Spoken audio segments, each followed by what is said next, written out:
Hello, you are all very welcome to Straight from the Horse's Mouth, the Pony Play podcast. My name is Kylian and I'm your host and guide as we explore this vast world of play, kink, and community. Today we're breaking form, and I have a very special guest with me. He's the former Mr. Virginia Leather, the founder of Out and About, an LGBTQ+ event and community group in Charlottesville, Virginia, and your current reigning Mr. Mid-Atlantic Leather. Please welcome to the podcast, Jason Elliott. Woohoo! That's where you put in the sound effect there. No. Yeah, thanks so much for having me today. You're absolutely welcome. Thank you so much for joining me. Absolutely. Wouldn't be anywhere else. We cross paths pretty often, surprisingly. Well, not surprisingly at all. I come to your events in Charlottesville, so I guess it's meant to be, I guess. I don't know. Leather and ponies kind of go together hand in hand. Pretty often. So, often at your gear nights at the Firefly in Charlottesville. Yeah. I think that was actually, you might be the first pony that has ridden through Charlottesville. Actually, we had the gear night, and when I tell you, so Gear Night is for anybody who's not familiar, is a quarterly event that Out and About hosts here in Charlottesville, Virginia, and all kinks and fetishes are welcome. And that very first one that we hosted in 2024, in April 2024, was also my welcome home party for my winning Mr. Virginia Leather. So it was the perfect overlap, and it was so cool to see so many different types of people, and like personifications, and it was just phenomenal. And I can't tell you how many people still talk about that sexy pony that turned something on inside of them. And lo and behold, here we are on that Sexy Ponies podcast. And they didn't come talk to me? What the hell? I like to think when someone doesn't come up and talk to us, it's because they are in awe of us. They're not intimidated by us. They are just in awe, and they feel like they have to earn that right to go up and speak to them. That's what I say to make myself feel better. I think it's the resting bitch face that I have that turns them off. But, I think they're in awe. I was going to say, underneath the hood, it's just straight face, just... What? Exactly. What do you want from no emotion happening whatsoever? Oh man, yeah. And every time I go, I always make a point to bring both the big hooves, but also flat shoes, because after an hour, it's just no. But just to have the hooves, just so I can see over the crowd, is always the best. Well, you're not tiny, so you really do get a good view regardless. But when you put those hooves on, jeez, you can't hide from anybody, and no one can hide from you. It's great. I mean, they can run from me, but they can't hide. That's a good point. Well, running is not a thing, but hiding, no. So, I'm curious to know about your backstory, your origin. How did you get into this? How did you get into leather and this world of kink? Yeah. So, I tell people a lot of times, I was a Leatherman before I even knew there was a word or community for that. And if we go all the way back, for me, it really actually stems from kind of a painful place more than a joyful place. So I was extremely feminine growing up. I got made fun of all the time for having a girly voice, for crying so much, for being very effeminate. And so I saw certain elements of masculinity and this hyper masculinity as really attractive because it was something I was never going to be. So it was kind of the yin to my yang, the light to my dark, the tit to my tat, so to speak. And so for me, I just found it really attractive, and that kind of turned into a little bit of a fetishizing of it. That's the only way I can put it, I think.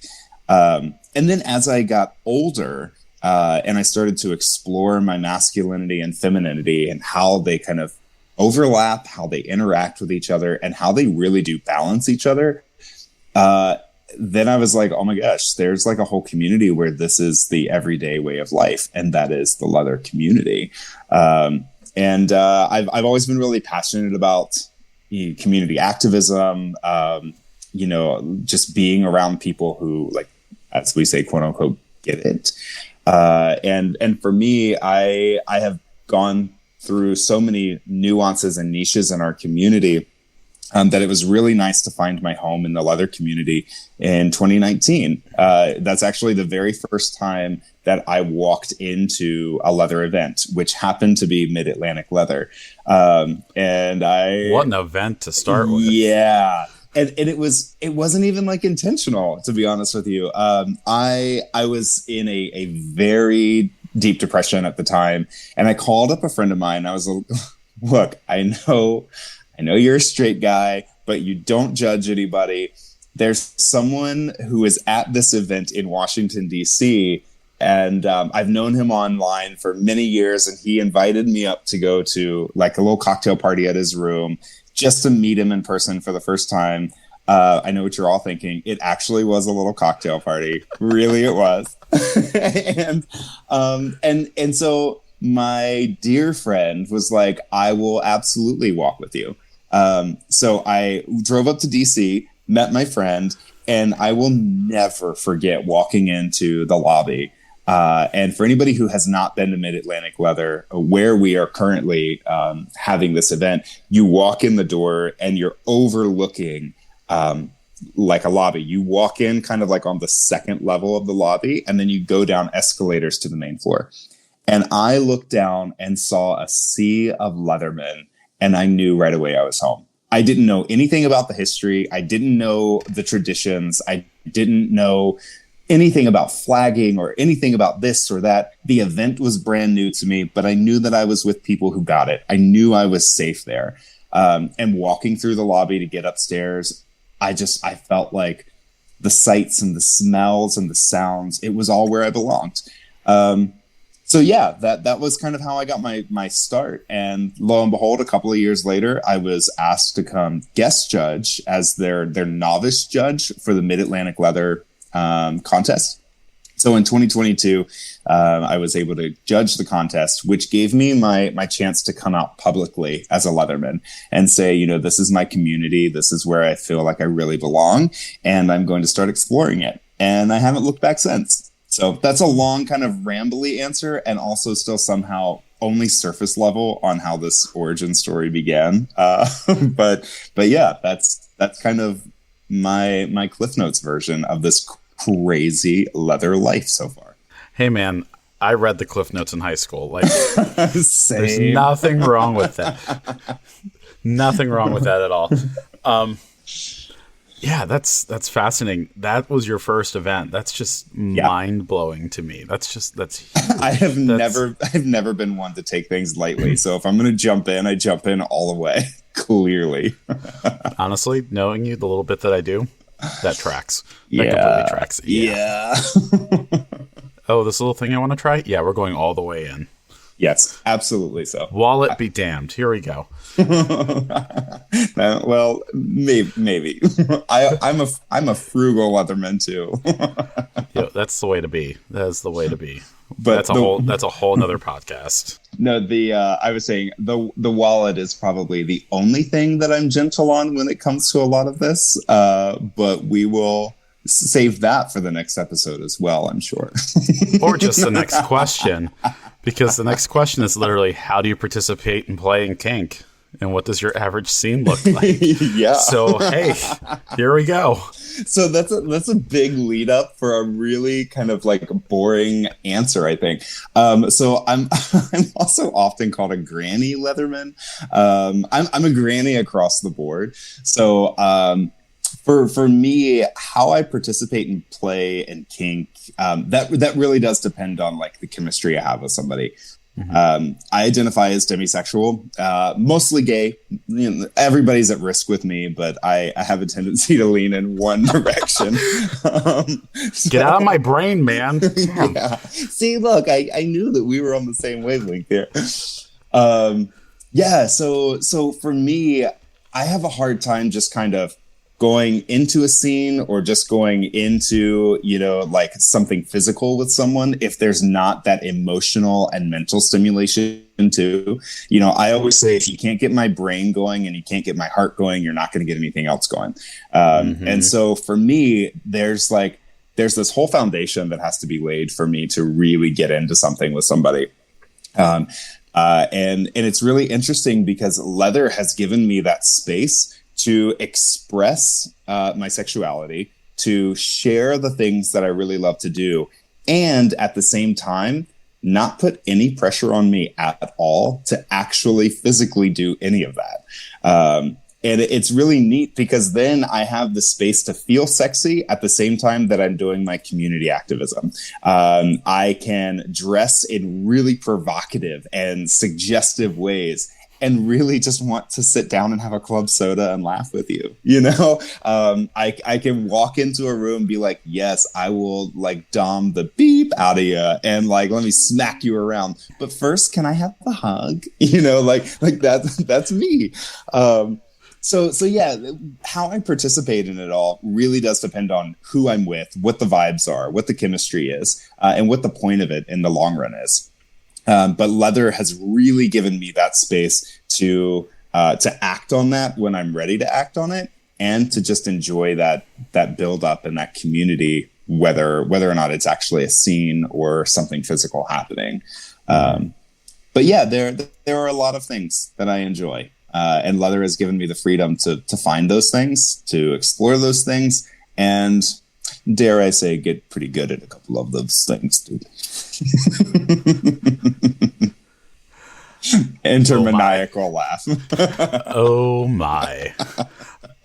It's giving soft dom vibes. It's giving there's that meme where it's like a dom who's like, you're gonna sit down and you're gonna write nice things about yourself. That is 100% me. So right. That honestly, that meme probably came out of a sub that I had at some point. It was like, I need to write this down because I can't believe what just happened. I mean, that's basically me and my therapy appointments these days. But yeah, I love it. Just like, I can't believe you just said that. You realize this is going on Twitter, right? He's like, what? Don't worry about it. Exactly.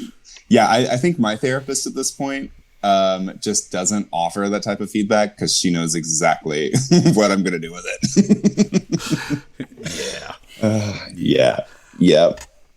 Oh man. Okay. Yeah. So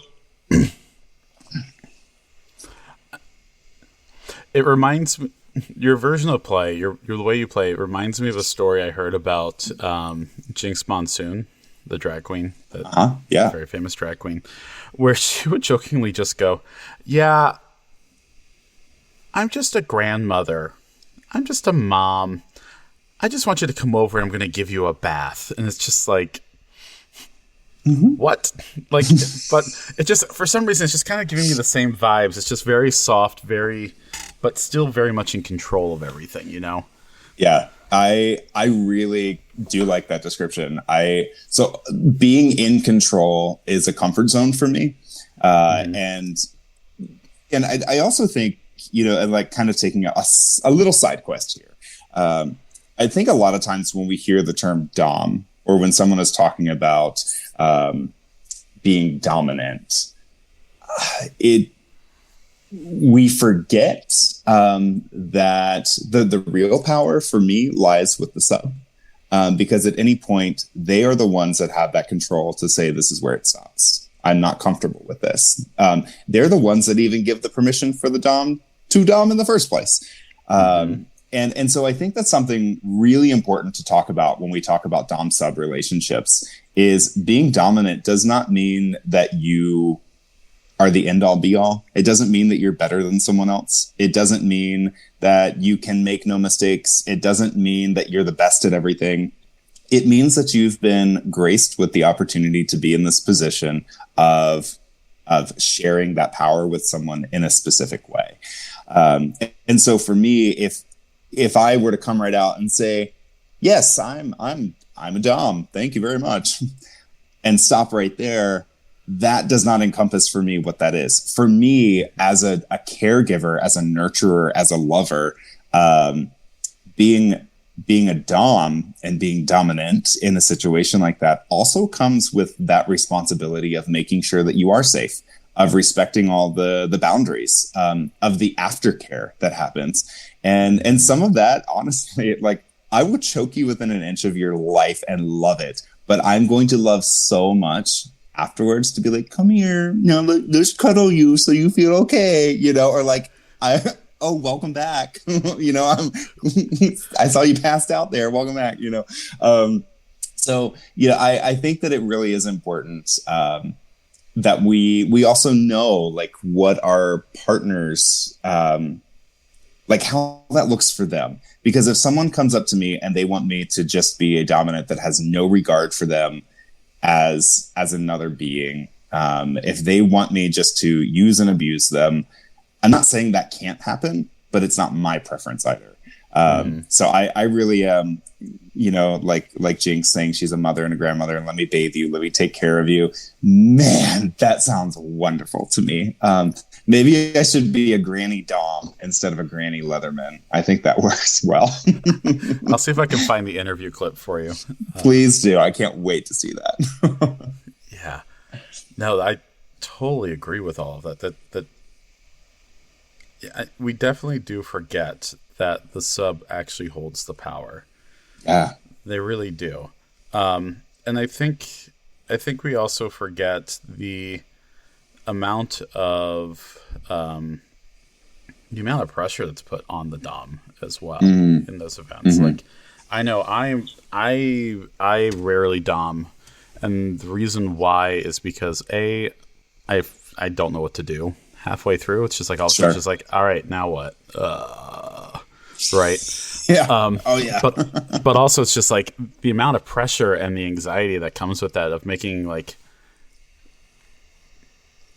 sure that your sub is getting what they want out of the event, out of the situation.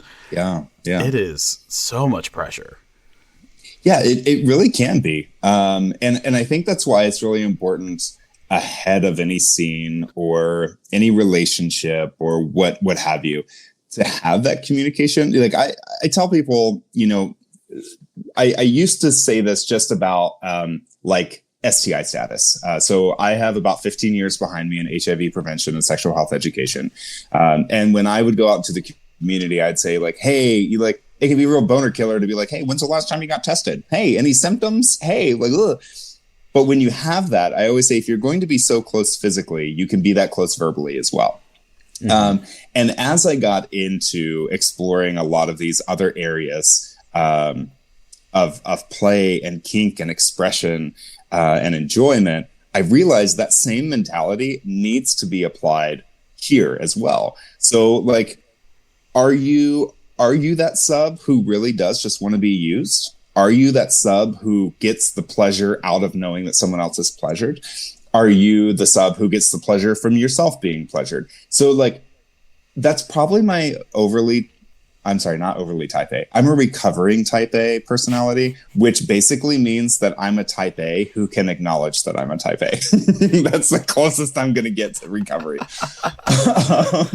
So like, but for me, I would rather over communicate ahead of time and know exactly what the expectations are. Because as a dom in that situation, like you were just saying, oh my gosh, like, what do I do now? How do I make sure that you feel good and you're enjoying this? Well, if I already know what makes you pleasured, then I'm going to know what to lean into as we're doing this.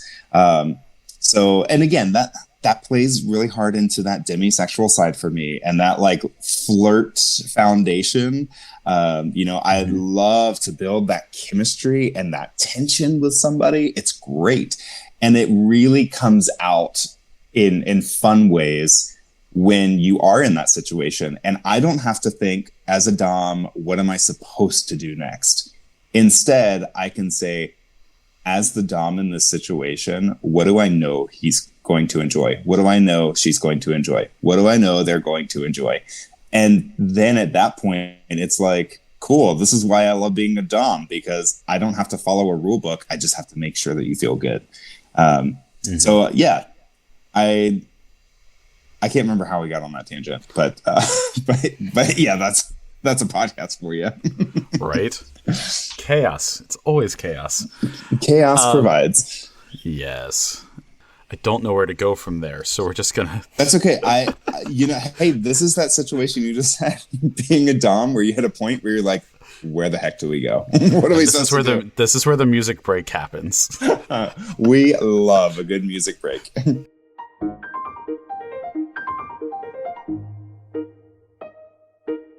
Hey, look, we need a music break sometimes in the middle of a scene anyway, so we might as well have a music break in the middle of a podcast. Right. You're going to be tied up there for a minute. Going to turn on some jams and just walk away for 4 minutes, go make a coffee, come back. You good? Great. Just leave. We all need that little rest. They need time to bake, right? Absolutely so. See, you get it. That's it. Right. So I want to ask you about the title system and leather titles and all of this, because despite you being, I mean, you're not new to the scene. You've been around since 2019, as you said, but you have experienced a lot in that time. Yeah. You've competed in 3 leather titles. You've won 2 of them. One of them was one of the ones you competed in was the biggest title in the leather world. Yeah. So tell me more. Tell me about this. Tell me more. Tell me more. Does he have a car? I do still have a car. It was getting towed at the beginning of recording this episode. So that's a little inside joke there. Yeah. So, I'm sorry. Now I'm thinking about musicals. Which is another thing you do in leather, but yes, keep going. Yes, I will do a lot of things in leather, and singing is one of them. So 2019 was like my first realization that this should be part of my identity. This is my community. I had found them. Before that, I had competed in LGBTQ titles and things like that. But leather contests are quite different. In many ways. But yeah, I have been really, really fortunate to win the Mr. Virginia Leather 2024 title and the Mr. Mid-Atlantic Leather 2025 title, and get a top 10 placement at the International Mr. Leather contest in 2025 as well. So it's really interesting to compete in these titles, especially kind of with a background in other LGBTQ plus contests or pageants. They really have an emphasis on talent. So like, how are you going to get booked at a bar? And what are you going to do to entertain someone in a drag show or at a pride festival? And so one of the biggest differences is coming into leather is it's kind of unusual that I'm a leatherman who likes to perform because that's not part of it. And so it's really cool that I'll be asked to MC events because I can also sing while I'm there. And kind of have that like talent aspect of it, which I really love. But the point of a leather title holder is not necessarily entertaining, but I like to think of it as community mobilization, community empowerment, representation, inspiration, whatever that might be, connection. So for me as a leather title holder, when I was Mr. Virginia Leather, I wanted to go everywhere in Virginia, and I wanted to host as many first leather and gear nights as possible in Virginia. I wanted to find the gay bars and kind of these areas where they didn't have those gay bars, but they had people interested in kink, and really inspire them to beef it up in Virginia. And we really have. It's been phenomenal to see the growth of the leather and kink communities here in Virginia. And not just... I will say this too, not just with white, gay, cisgender men in leather, but across the board, everyone in kink and fetish life. It's been so inspiring. And I got to take that with me to Mid-Atlantic Leather, and winning Mid-Atlantic Leather, that was truly my leather dream come true. It was a full circle moment when they called my name. They said, and the winner is, contestant number 7, Jason Elliott. I heard contestant number 7, whoom, and blacked out. I was shocked. My interview at Mid-Atlantic Leather was awful. It was really bad. And I walked out of interview thinking, and honestly knowing, I was like, that's like a 4th or 5th place interview. And lo and behold, it was. Yeah. And then that night, like I was so I guess I should back it up a little bit. For the Mid-Atlantic Leather contest, for anyone who's not familiar with how contests work, I like to tell people outside of the leather world, I'm kind of like Miss America, but instead of a pretty lady in a dress, I'm a dude in leather. And usually that gives somebody a foundation to work on. So to get that title, when I went there, I had to compete in several categories. Private interview, which is where you sit in front of a panel of judges and you answer all the questions that they can ask you in like 15 minutes or something. And they can ask you literally anything that they want to ask you. And boy, let me tell you, they do. So they have the interview. And then the public portion of the contest is the next day. And that is barware, where you model like an outfit or something that you would wear to a bar night, or if you were just hanging out at a leather event. You have jockstrap, which is pretty self-explanatory, and also the worst category that I have ever competed in public in my life. I hated it. Oh, I hated it so much. Still did all right, though. And then we have formal wear, which is where you bring out whatever your most formal high cowl look could be, and an onstage question. So those are the categories at MAL. And when I got out of my interview, I knew I was not going to win. It was that bad of an interview for me. I always say I was honest, but I wasn't authentic. And so in that interview, I felt like I was very rehearsed and kind of pageanty, and I didn't really let the judges in the way that I would have liked to. So Saturday night, I kind of had this moment of like, I'm breaking down because my dream title is now out of reach, and I'm not going to be able to come this full circle moment. And I'm very upset because it's nobody's fault but my own. And so I went to bed that night very upset, sad, angry, all the things. And I woke up Sunday morning and was like, you know what? Screw it. I've already lost this contest.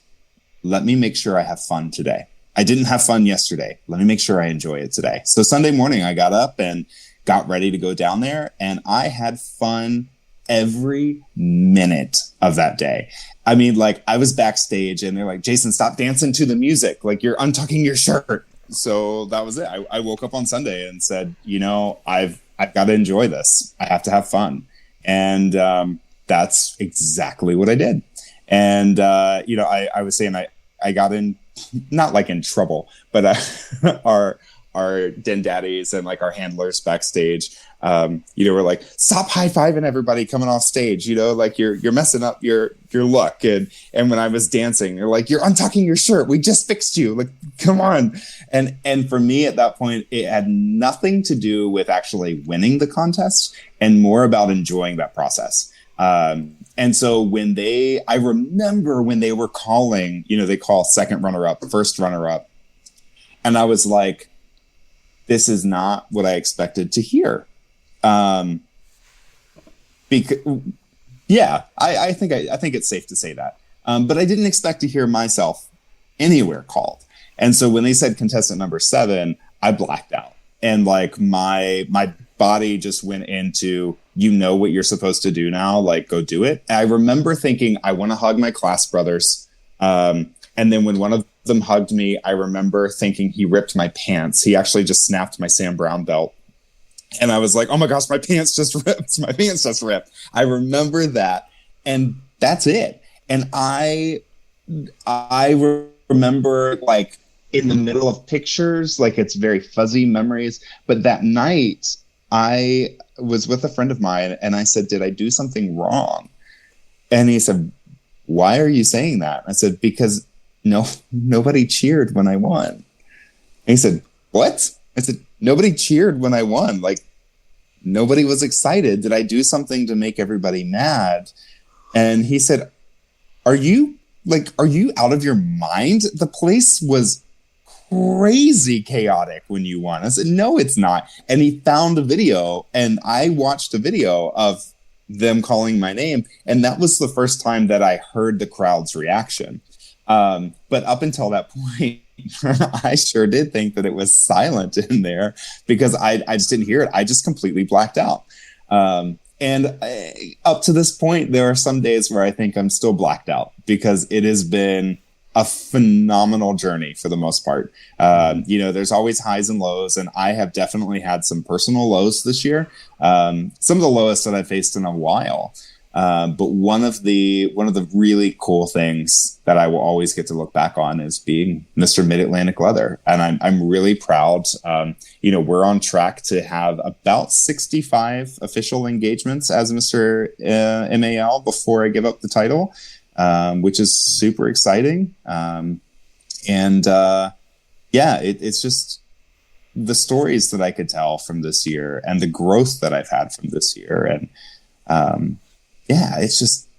it's amazing. It really has been wonderful. And I'm truly, truly thankful for this opportunity. Looking from the outside, people see it as a, like you said, like a beauty pageant. Like it's a title to hold. It's not something that's service oriented, which I think it's obviously incorrect because these sort of titles are service titles. They are, you're out there as a representative of the community, and you're reaching out beyond kink. You're reaching out to the normies, as we can easily call them, and representing a large sector of our community that is often underrepresented. Sure. So, not to mention what you do for people within the community as well. So I think people just don't.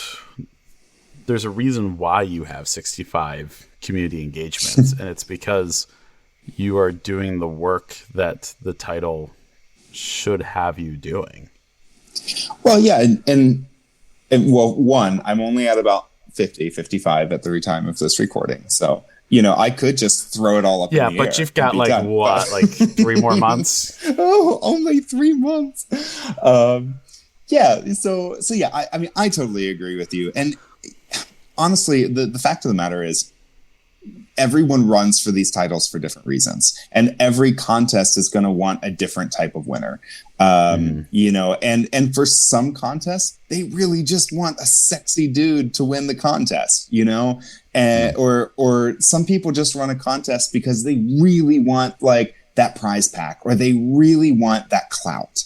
And I think as long as everyone is on the same page about what they need and what they want out of a title holder and out of a program or out of a club, then whatever the motivation is it's valid, right? For me, I just have always been the type of person that I don't want to carry a title if I can't do something lasting with it. I don't want to compete for a title that doesn't see the importance of leaders and connection and community within leather and kink. So the fact that I get to send one of my nasty, dirty jock straps to a jock auction this week to raise money for charities is really great. The fact that my first official event also happened, ironically, to be another auction where I didn't know it, but it's tradition for Mr. Mid-Atlantic Leather to auction off his jockstrap that day. Luckily, I had one on. But to auction off my jock and my socks and raise like $1,700 for queer charities, that's freaking awesome. And the fact that all it takes is to say yes, and we get to help in that way. This is one of the easiest yeses I think that we could ever do, to make sure that we continue on as a community, to make sure that people feel inspired. It doesn't take much, but when you put your heart into it, it's incredible to see what our community does for each other, with each other, because of each other. And being a title holder, we are blessed to have a front row seat to see that. The stories that we hear and the places we get to go, it's truly one of the greatest gifts for me. And at the same time that I say that, I will always say that there is nothing that says you have to be a title holder to do the thing. There is nothing that says a title holder has any more special clout than you or any more ability than you. Being a title holder is a job. It's a lot of work. It's a privilege, but it is just one more way that any of us can get involved in the community. And there would never be a title holder if there weren't people putting on the contest, if there weren't people showing up to the contest, if there weren't people buying our title pins to help us move around the country. You know, we would never have title holders if we didn't have clubs, organizations, bars, and just like community families getting together. So I will say both of those things in the same breath. It has been the biggest privilege to be a title holder, but by no means does anyone have to be a title holder to be able to invest in our community the way that you can, and that only you can. So go do the thing. Go out there. Do it. Be it. Start a podcast. Yeah, start a podcast. Oh my God, I'm doing the thing. You're doing the thing.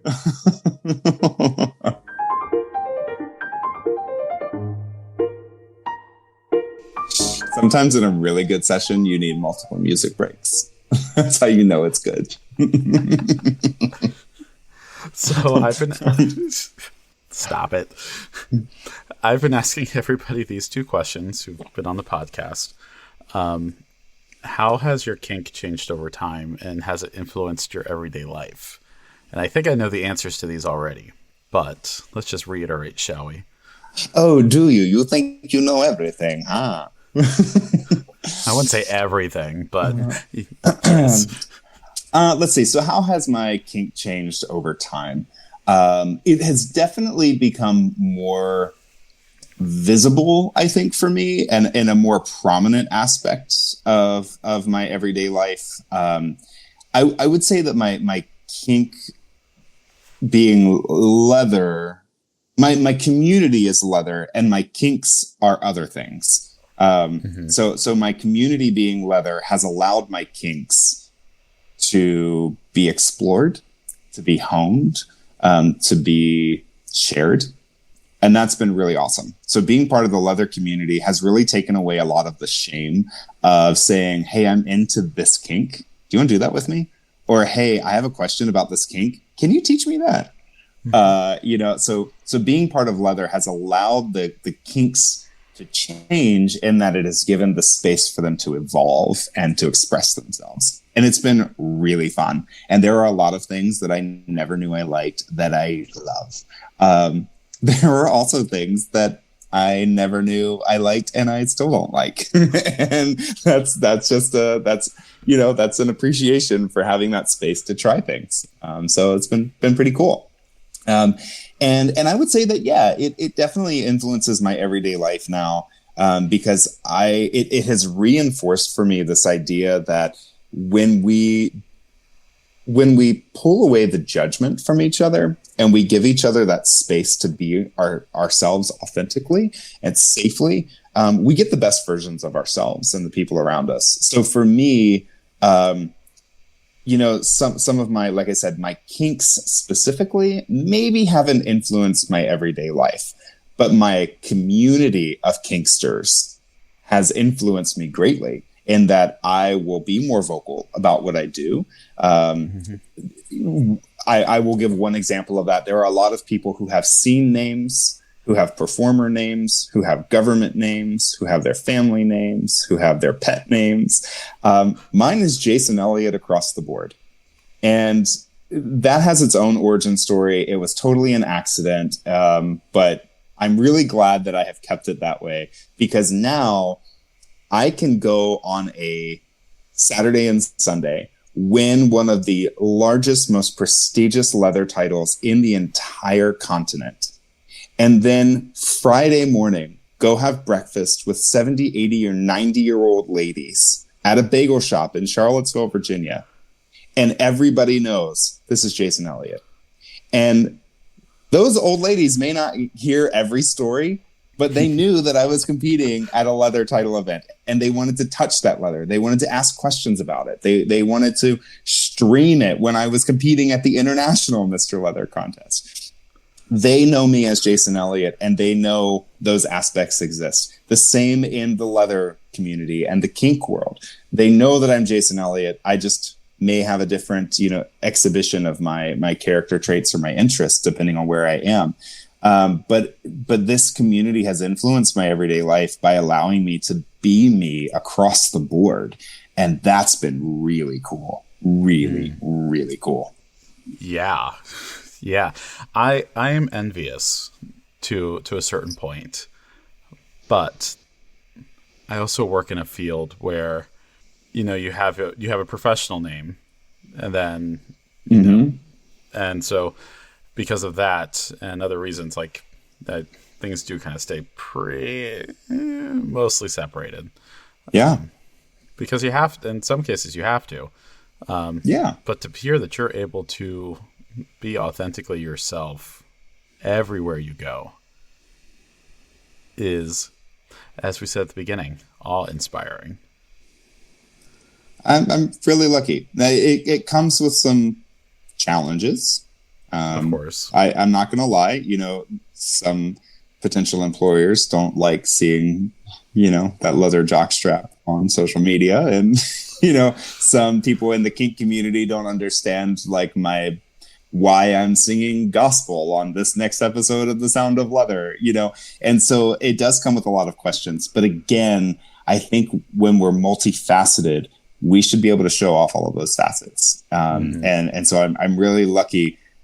I just dose out my authenticity. My mom knows everything I do as far as being in the leather community. She doesn't need to know what happens when I'm in the back room at the Eagle. Right. I dose out the authenticity. And so right. I think when we do that, that's probably healthiest for everybody. So another question I'm asking everybody, and it's because I started this podcast partially because the pony community needed something, but also because the only kink podcast I could find that was popular and very well known and that was everyone was listening to is put out there by two porn stars that live this life all the time, 100% of the time. This is what they do. And so I ask everybody, what's daily life like for you? Yeah. Well, I am not a porn star. We'll start with that. Maybe a granny porn star one day, but not a porn star. So daily life for me, it has been very heavy on leather this year. I found myself, I lost my public health job at the beginning of the year. And so this year, while I'm looking for work full time, that's its own job, trying to find a job. So doing that takes a big chunk of time. But I'm also the founder and executive director of Out and About, an LGBTQ plus empowerment organization in Charlottesville, Virginia. Every month we host 5, 6, 7 events. It may be something as simple as a game night at the library, or a giant fundraiser dance party that allows us to do free HIV testing throughout the year. So in that role, that takes up quite a bit of time. But daily life for me is honestly pretty tame. Who you see on social media is definitely who I am, but you don't see that I'm getting up every 2 or 3 days and watering my 75 to 100 plant babies that I have at my house because I love them. You don't see the giant mountain of laundry that I have to do because I hate doing laundry, but I travel all the time. So yeah, for me, my daily life is pretty quiet. I am a public person that lives a private life. And so I like to stay quiet. I like to spend time with my loved ones and my friends. I love to be outdoors. I love traveling. I love eating. Like those type of things just bring me a lot of joy. And it's really nice to fill up my own cup. So then I'm ready to get up and go to the next Pride Festival as Mr. MAO.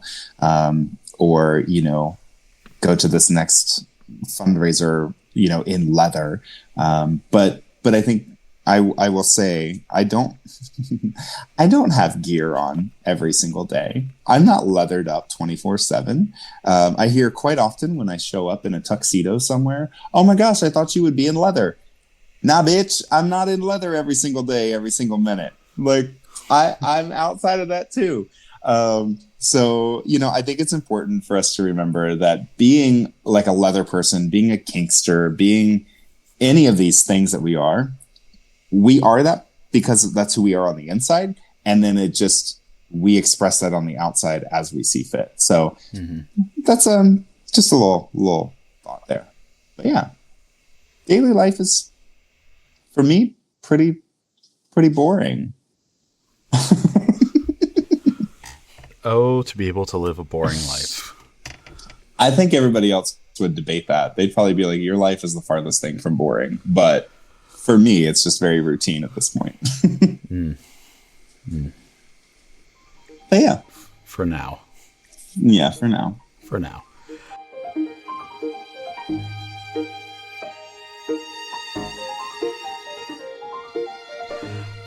Okay, well, let's do some fun stuff. Okay. Let's do some quick word association. Oh my gosh, quick. I'm not good at quick. I'm not known for being quick with anything I do. Oh my God. Go ahead. Nope, I'm going to need a minute. Music break. I've taken out some of the more pony related ones just to give you a chance here. Okay. Yes. So let's see. Let's go. All right, one word association, right? So I give you the first word that comes to mind when you say First thing that these. comes to mind. It doesn't have to be the first word, but just first thing that comes to mind. Oh gosh. Okay. Here we go. Okay. Gear.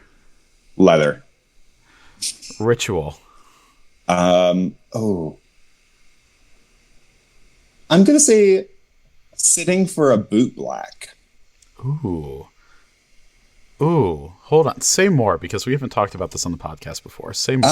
Okay. All right. So a boot black is someone in the community that is going to help us take care of our leather and our gear. So specifically with leather boot blacks, they may be the ones who condition, polish, and clean our leathers for us. I always say that leather folk look sexy in leather because boot blacks make that possible. Now, when I say sitting for a boot black, that may be sitting like you literally will sit in a chair and a boot black will polish up your boots or your pants or your shirt, your gloves, whatever it might be. And it's their way of giving back and investing into our community with their skills and their supplies. So it is very ritualistic in that there's kind of like a set of decorum, and you establish kind of early on what the boundaries are. So sometimes it's a more erotic session. Sometimes it's very much just like quick and to the point. A lot of times it is in a public setting when you're at a bar or a festival, so people will watch. But you can also have private sessions or solo sessions where a boot black will take care of your leathers outside of the public eye. But very ritualistic for me because it is a moment where I am someone else is taking care of me, which is the opposite of my usual. So for me to be taken care of that way, it's a time where I spend that time talking to the boot black about why this is important to them. I reflect a lot on why I do what I do as a Leatherman and as a title holder. I think about what can I do better. And it's very ritualistic in the fact that I'm helped into the seat. I'm sitting there. I'm helped out of it. And when I come out of a boot blacking session, I always feel so much more empowered and sexy than I did when I sat down, because I'm clean, I'm polished, I'm super shiny.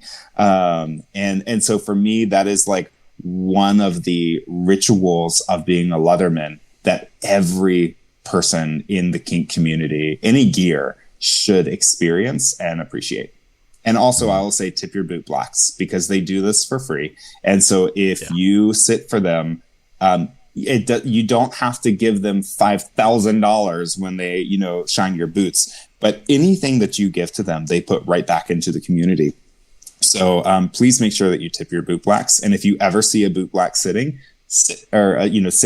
there waiting for someone to come around, sit for them, because this is truly where they find their joy in this community. And yes, boot blacks are chef's kiss.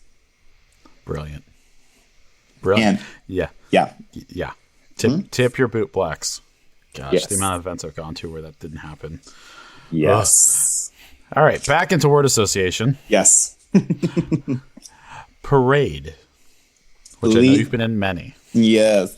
With this one, absolutely leading the leather and kink contingent in the World Pride Parade in Washington, D.C. this past year. That was phenomenal. And to be the front leatherman in that parade is something I will never forget. And when you go to my Facebook page, you'll see my header image is me with a flag waving. That was taken in the middle of the World Pride Parade in Washington, D.C. And it felt phenomenal. So parade, leading the leather contingent this year, by far. Awesome. Tension. Oh, gosh.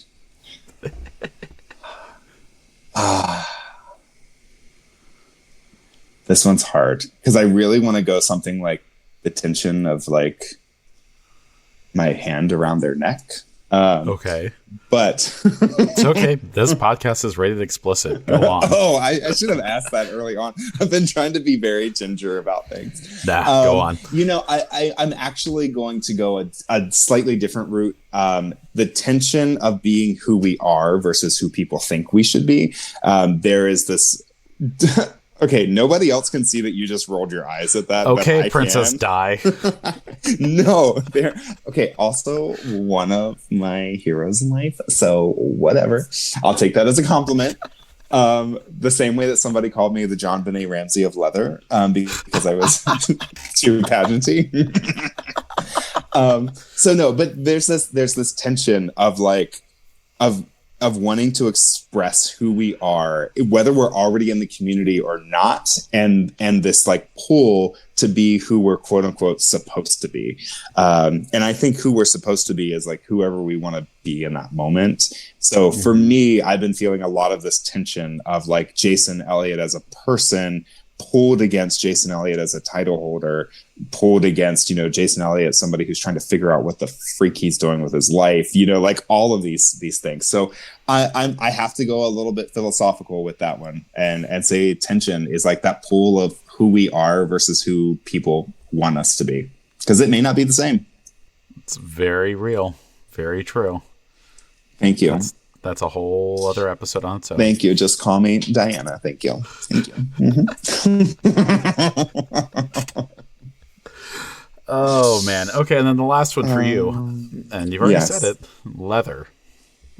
Gear. Oh, fuck you. Hey, full circle moment. Leather, I'm going to say sexy. I feel sexier in leather than just about anything else in the world. I think people look sexy in leather. And what I have seen this year as Mr. Mid-Atlantic Leather, last year as Mr. Virginia Leather, is that when people put on leather, it brings something very special out in them. And I think that's across the board, you know, with any gear, but particularly for leather, there is something inside of everyone that leather seems to just like suck out, and it brings out this really empowered person. So freaking love it. So yeah, leather is definitely sexy for me. Yeah. Excellent. Yeah. No, great answer. Great answer. All right. Well, Jason, thank you so much for coming on the show. Before we go, where can people find you online or in person if that's your thing? Yeah, so I'm always happy to be found in person. Probably the easiest way to start is just to find me on any social media platforms. So you can search the name Jason Elliott on just about any platform, and I should be the first to pop up. But my username on every social media platform is Zero Excuses. ZeroExQSES. I am on everything from Snapchat to Blue Sky to X, Instagram, Facebook, other ones that I'm blanking on right now, but I'm literally on like all of them. Girl, get your link tree together. Damn. I do have a link tree, and it's www.linktree.com/0excuses. So there we go. And on there, you can find a little bit of everything. And every month on my social media platforms, I do post the next month's engagements, so you'll know where to find me in person. And I'll be doing that through my year as Mr. Mid-Atlantic Leather. And honestly, because this is who I am and not just a title, I'll probably be doing that after the title year's over too. But I'm always available online if anybody has follow-up questions, if they have curiosities, if you need resources for leather events that are happening in your neck of the woods. I can certainly do my best to find you something somewhere, and I'd be happy to. So don't hesitate to reach out anywhere. And as always, give a Leatherman a follow. Like we're that kind of guy right here. We all love a good follow. Yes. Anyways, thank you so much for listening to Straight from the Horse's Mouth. If you've enjoyed this, don't forget to like, subscribe, and tune in next week for more. And as always, thanks for listening.